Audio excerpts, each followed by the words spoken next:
What many people don't know about the Prince of Wales, Prince Charles, is that 14 years ago he had an idea for a biscuit that's become a multi-million pound business.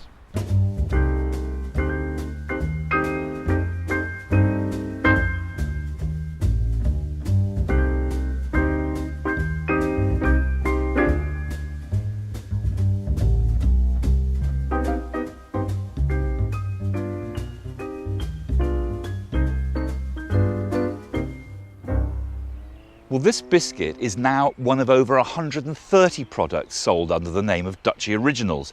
It's a unique brand in the food world. It tries to produce things sustainably and, where possible, organically, and it's headed by the heir to the throne. But just exactly how does it go about its business? In these next two programmes, I want to chart the rise of Duchy Originals, find out about the secrets of its phenomenal success, and also ask the fundamental question, just what exactly are you paying for when you fork out for one of these packets of biscuits? My journey starts at the heart of Duchy Originals, at the Prince of Wales's home farm just outside Tetbury in Gloucestershire.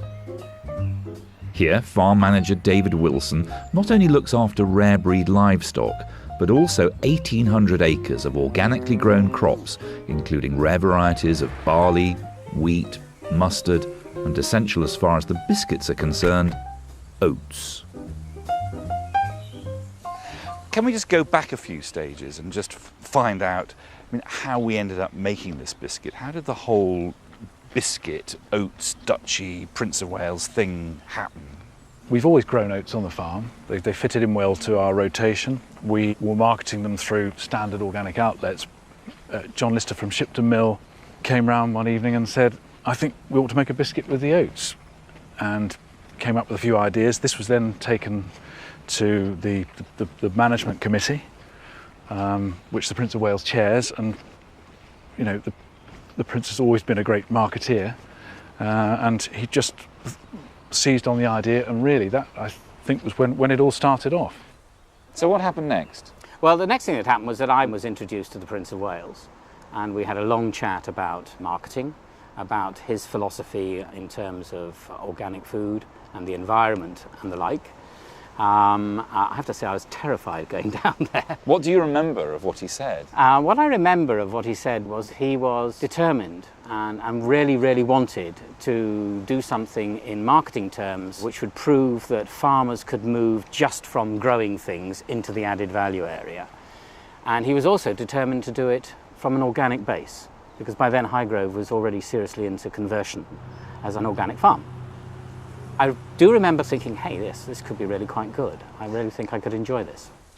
But even then, the organic movement was at a completely different stage to where it's at now, isn't it? Yes, absolutely. It was much smaller. I mean, it was probably 0.5% or less. I mean, now, although it's still relatively small, we're talking about over 4% of UK agriculture as organic. This was where the Prince of Wales was completely ahead of his time. Conventional farming has come to mean using powerful fertilisers and pesticides to produce more and more from the land. Organic farming doesn't try to squeeze so much out of the earth and argues that farming be done in harmony with nature. The Prince was also keen to involve farmers in the whole process of making a product, from beginning to end. So often in the past I'd just grown crops because we were just growing these particular crops, and they were just a commodity that left the farm, never to be seen again. I hadn't got a clue where they ended up. So it was really satisfying to be able to grow a crop and knowing that it was going into these biscuits that I could actually eat myself. What was the idea behind the shaping of Duchy Originals? I mean, a biscuit is a wonderful thing and it's a delicious biscuit, but presumably there's more to it than that. Absolutely. I mean, I would say that it was really to produce a biscuit that was of a very high quality, something that was noticeably different, something that people really enjoyed and would go back and buy over and over again. I think that was always important.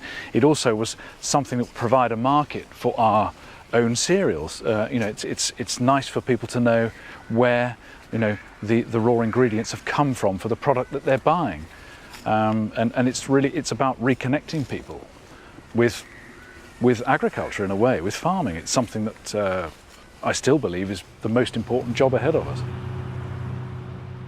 The whole of the philosophy was about simplicity from the earth and from man's craftsmanship. We would be using simple and natural products in an ethical and environmentally friendly manner, but trying to make them the very, very best way possible.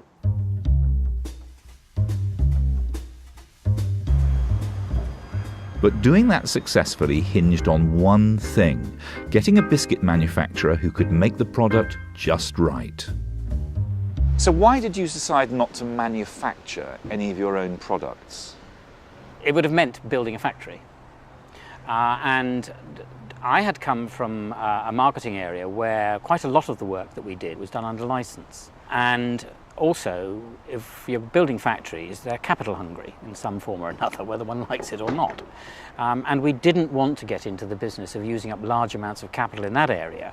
We knew that there were plenty of places out there that were jolly good at making things anyway, so why not use them and actually grant them licenses to produce and manufacture products to our specifications.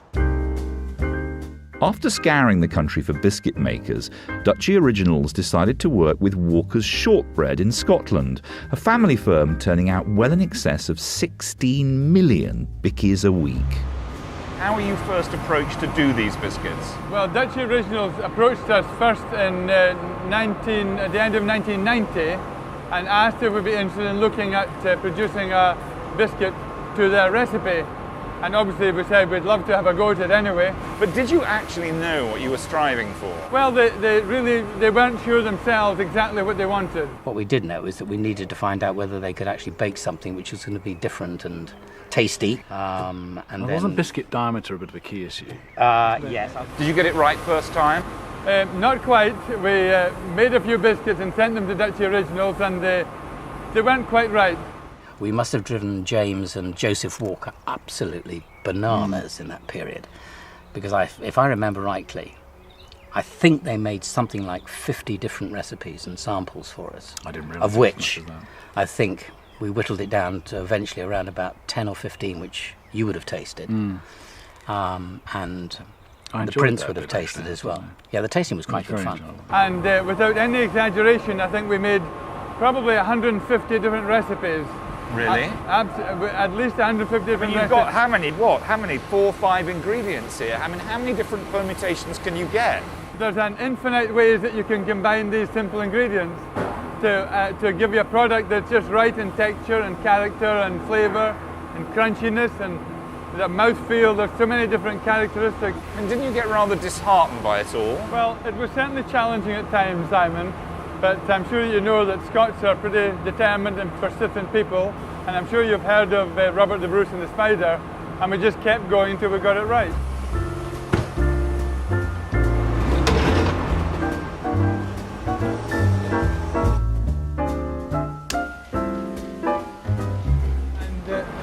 And they're just almost ready at that stage.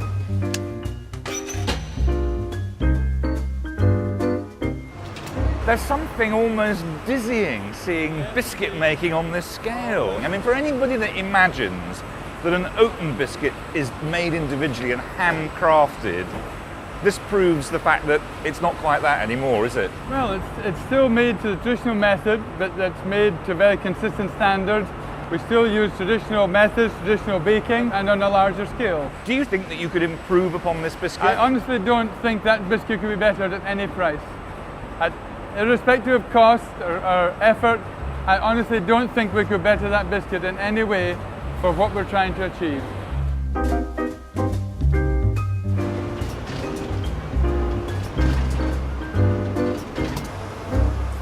There we are, finished item. You happy with that? That's the finished product, Simon. Yep, that's ready to be packed into cases and to be delivered to the final customer. Do you think the fact that people pay a price premium for these makes any difference?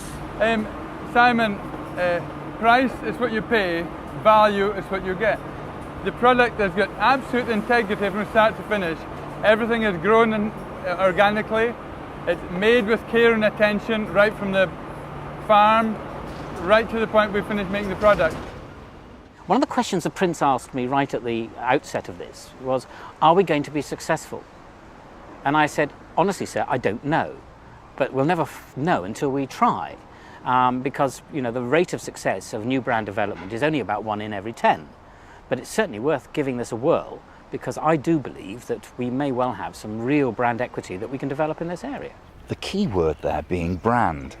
Perhaps not surprisingly, sales took off and paved the way for Duchy Originals as a brand to become the huge success it is today. But were any of the original ideals compromised along the way?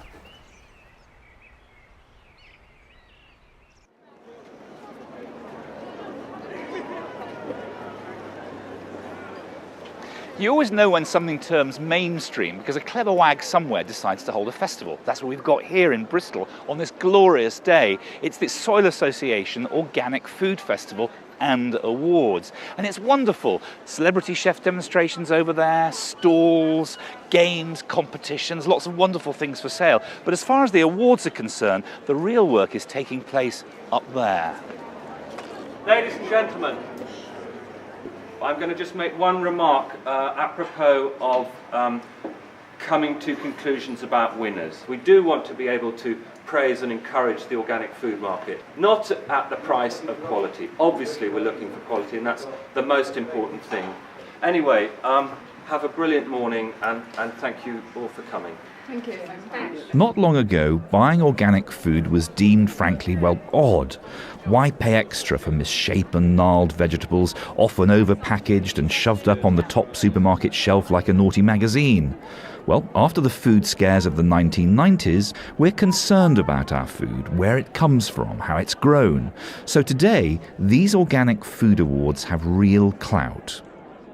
Duchy Originals have entered several products, including their blackcurrant preserve. Casting a gastronomically critical eye are the judges, chef and former owner of the Carved Angel in Dartmouth, Joyce Molyneux, food writer Linda Brown, and restaurateurs Nicola and Trevor Gulliver. The fruit's great. It's really good, yummy. Just what you expect. Yeah. Which is sometimes what you want when you buy something. Oh, sure, yeah. I tell you, that would be really... Now, you may think that when you buy a jar of handmade Duchy Originals preserve, that there's an army of ladies up and down the country cutting out those little circles of greaseproof paper, sticking them on the jam, then putting the lids on top. Not a bit of it. Like the oaten biscuit, Duchy Originals don't in fact manufacture their own jam. That's done here at Highbridge in Somerset by the company called Crabtree and Evelyn. Now, they're the people that I normally associate with those cute little boxes of soaps, but in fact they do make jam. So let's go and find out how they do it.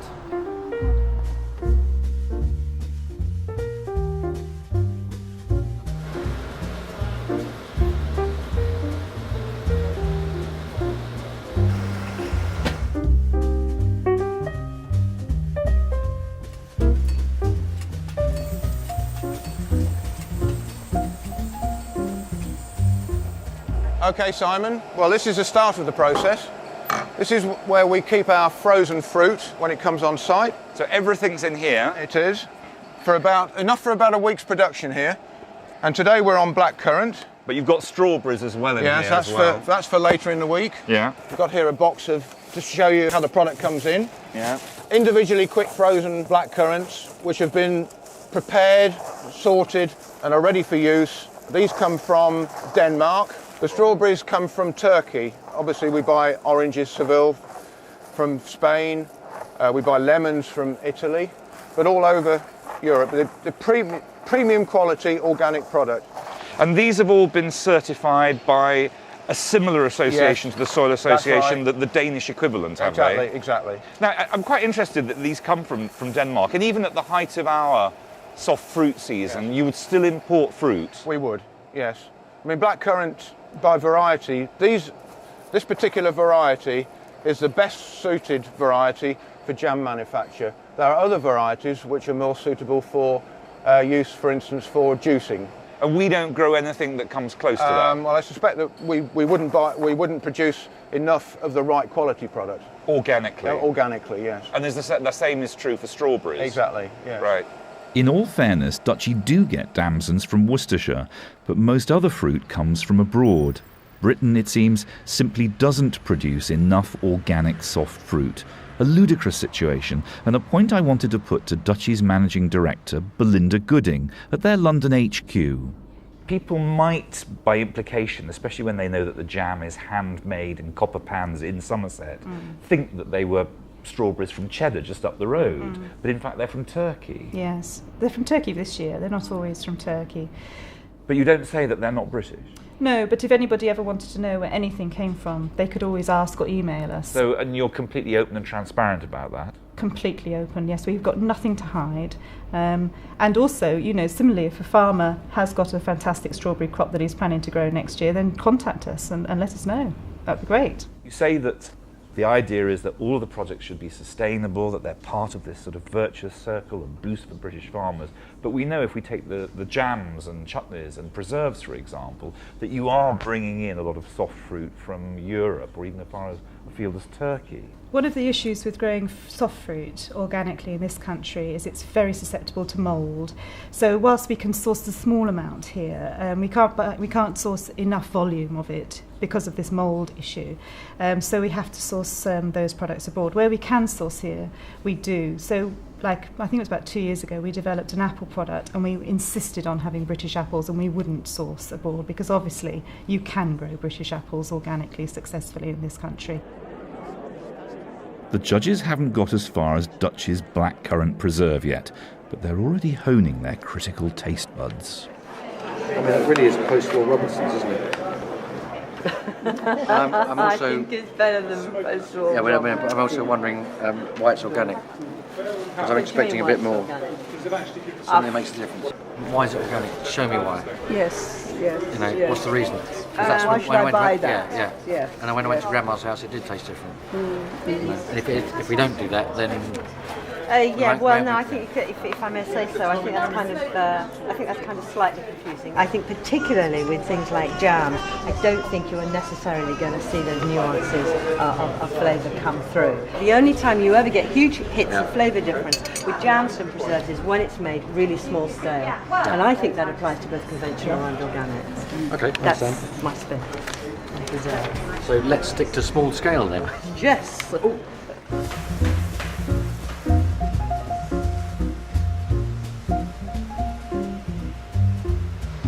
I'll put the fruit and the sugar and then mix it together, and in a few moments that pan will be boiling away. And the whole process will take how long virtually? Well, about 10 minutes. So it's quick, isn't it? It is. Yeah. What is the advantage of doing it in these small batches? But it means that we can protect the integrity of the fruit. The process is quick. It keeps all the flavour. Fruit doesn't go to a mush like it does in a lot of cheaper jams. So if you were to do this on a much bigger industrial scale, you wouldn't get the flavour, wouldn't get the texture? I think the potential would be that you would compromise the texture and the taste of the product, yes. And this is making jam the old traditional way. This is in effect the same process as you would if you were making on the cooker at home. This keeps you fit, doesn't it? It does, yeah.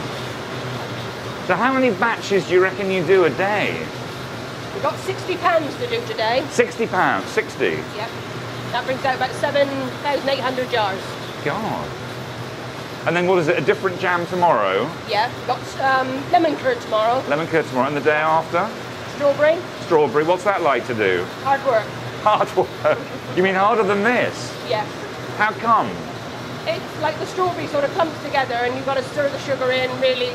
What, so they're harder, are they? Because there's more water in the strawberry, so they're more frozen. Frozen, and it sticks to one another, and it's hard to stir the strawberry in. You've got 60 pans of that to do as well. So how's this one doing now, Di? It's coming up now. So this is almost ready to tip out. Can you tell just by looking that that's ready now? Yeah. And by the feel in with this paddle thing? Yeah. Well, I should say that's around about 60 solids. 60 solids? Yeah. Do you make jam at home, or have you had enough of it though by then? No, I don't make none at home. Not even lemon curd? No. No. I suppose you could take a jar from here, couldn't you? Well, that's right. If you're lucky. Back at the awards, the judges don't know it yet, but they're about to try R007. I think it's The next one is blackcurrant preserve, sugar blackcurrants, acidity regulator, sodium bicarbonate. What the hell's that for? He's got the recipe there for the jam. Yeah. So blackcurrants, water, pectin solution, golden sugar, sodium bicarbonate, sunflower seed oil. Why do you put bicarbonate in, sodium bicarbonate? We add sodium bicarbonate to bring reduce the acidity in the product. When this product was first developed, it was made with just blackcurrants and sugar originally, was thought to be too acidic. Yet you wouldn't think blackcurrants ever needed an acidity regulator, would you? And when it's got sodium bicarbonate. We'll probably love it to bits. Not too guys. That's quite fruity. Plenty of fruit. More like Yes, It looks like yes. Actually more, and it tastes more like blackcurrant jam. It's got a kind of nice explosive taste of blackcurrants in the mouth. and real fruit as opposed to the acid. Yeah, I think that's the best of the lot. Unfortunately, but I think it is. So, the judges like it, and food manufacturers definitely like it. Duchy licensees do very well out of their royal connection. In fact, over recent years, 75% of Crabtree and Evelyn's jam production is solely for Duchy Originals. We first got involved with the Duchy some 5 years ago, and over that time it's been going up steadily. Right. As they've got more and more listings within the supermarkets, we've picked up on that business. So, and of course we're doing more products now than we did originally as well. So incrementally it's just grown at 20 or 30% a year. It's been quite a steady increase. Okay, so we've got two candidates for number one, our marmalade, our mincemeat. Do we just want to taste this blackcurrant jam one more time? Yes, I think it because yeah. Sodium bicarbonate apart. It is very nice. It is. The character and quality of the fruit too. Yes, yes. Because its mouthfeel and its substance is good. Which is what they both They both have. Yeah. I think marmalade has for me. So we're going to go for RO12 is winner, and that's marmalade. So that's the winner. That's the winner. Then we have the blackcurrant preserve or jam, which is R007. Highly commended. Duchy Originals. Highly commended, but ultimately not the winner of the award. But that doesn't appear to have hampered Duchy Originals' expansion. From that initial idea of the biscuit, the company now has annual retail sales of some £38 million a year. And those in turn realise a profit of £1 million, which is given over to the Prince of Wales's charitable foundation. In the next programme, I'm going to be looking at how business has mushroomed so rapidly, and also finding out where that charitable donation eventually ends up.